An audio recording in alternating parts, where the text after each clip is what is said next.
கடந்த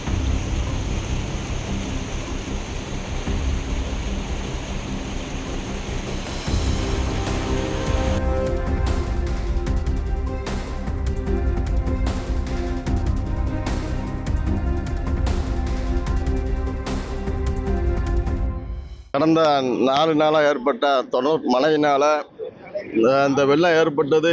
நம்ம இந்த ஆற்று பாலத்தில் வந்து கரையை கடந்து ஓடிக்கிட்டு இருந்துச்சு. இப்போ பார்த்தா இந்த தரப்பாலமும் பாதிக்கப்பட்டிருக்குது. ஸோ இன்றைக்கி நமக்கு எல்லாம் தெரியும், ஏரல் ஒரு பெரிய ஒரு வியாபார ஸ்தலம். ஸோ இந்த ஆற்று பாலத்தை நம்பி தான் நம்ம முழு வியாபாரமும் இருக்குது, இந்த முழு மக்களும் இருக்காங்க. கடந்த வருஷம் ஏற்பட்ட இந்த அந்த வெள்ளத்தினால அந்த பெரிய பாலம், அந்த புது பாலம் வந்து பாதிக்கப்பட்டுச்சு. அதோட பணியும் இன்னும் முடியலை. இப்போ அதுக்கடையில் நம்ம இந்த தரப்பாலத்தை தான் நம்ம பயன்படுத்திக்கிட்டு இருந்தோம். இப்போ இதுவும் வந்து பாதிக்கப்பட்டதால் இன்றைக்கி வந்து வியாபாரிகளும் சரி, பொதுமக்களும் சரி, ரொம்ப ஒரு மோசமான சூழ்நிலைக்கு தள்ளப்பட்டிருக்கோம். சம்பந்தப்பட்ட அதிகாரிகள் இந்த பாலத்தை விரைவாக சீரமைத்து கொடுத்தா, இந்த தரப்பாலத்தை சீரமைத்து கொடுத்தா ரொம்ப ஒரு பிரயோஜனமாக இருக்கும் மக்களுக்கு. ஐயா வணக்கம். ஐயா, ஏரலில் கடந்த ஒரு வாரமாக மழை வெள்ளத்தினால மேலே பாலம் போன வருஷம் இதே மாதிரி இதே டயத்தில் உடஞ்சி போச்சு. அதையும் சரி பண்ணலை. ஒரு வாரமாக கீழே பாலத்துலேயும் 3 அடி 4 அடி பாலத்துக்கு மேலே தண்ணி போயிட்டு இருந்துச்சு. அதனால் போக்குவரத்து பாதிக்கப்பட்டு ஆத்தூர் பாலமும் தடைப்பட்டு இருந்துச்சு. ஆத்தூர் பாலமும் உடஞ்சிருக்கு. ஆத்தூர் பாலம் கீழே பாலத்துலேயும் முக்கி போயிட்டு இருக்கு. அதனால் பொதுமக்கள் ஒரு 100 கிராமங்கள், சுற்றியுள்ள 100 கிராமங்கள் நம்பி தான் ஏரல் வியாபாரிகளும் இருக்காங்க. ஏரலில் எந்த ஒரு வியாபாரமும் நடக்க முடியல, கடையும் நடக்கலை. பாதி கடையை பூட்டி தான் வச்சுருக்காங்க. சுற்றி வர சூழ்நிலை தான் இருந்தது. இப்போ வெள்ளம் படிப்படியாக வடிஞ்சது. இன்னைக்கு வெள்ளம் வடிஞ்ச சூழ்நிலையும் கீழே பாலத்தையும் ஒரு பகுதியில் அடிச்சுட்டு போயிடுச்சு.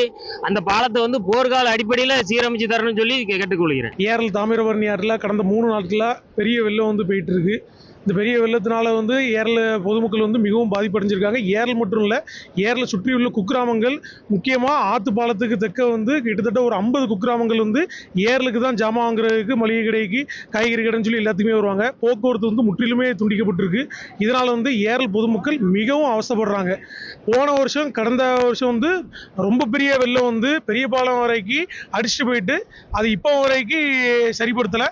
இந்த சின்ன பாலம் வந்து தற்காலிக பாலமாக ரெடி பண்ணி ஒரு வாரத்தில் அமைச்சர்மார்கள் எல்லாருமே வந்து ரெடி பண்ணி போட்டாங்க.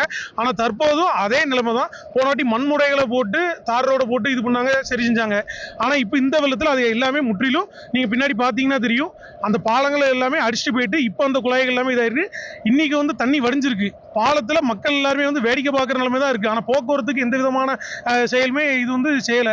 அதனால் உடனடியாக வந்து இந்த பாலத்தை வந்து சரி பண்ணணும். அப்படின்னா தான் அந்த ஆற்று பாலம் வந்து போக்குவரத்து வந்து சீரமைச்சு மக்கள் எல்லாம் போக்குவரத்து இடையூறு இல்லாமல் இருக்கும். இப்போ பள்ளிக்கு செல்லக்கூடிய மாணவர்களிலிருந்து கல்லூரி மாணவர்கள், வேலைக்கு செல்றவங்க எல்லாருமே பக்கத்து ஊர் ஒரு 10 கிலோமீட்டர் சுற்றி தான் ஏரலுக்கு வர வேண்டிய சூழ்நிலை ஆயிட்டு.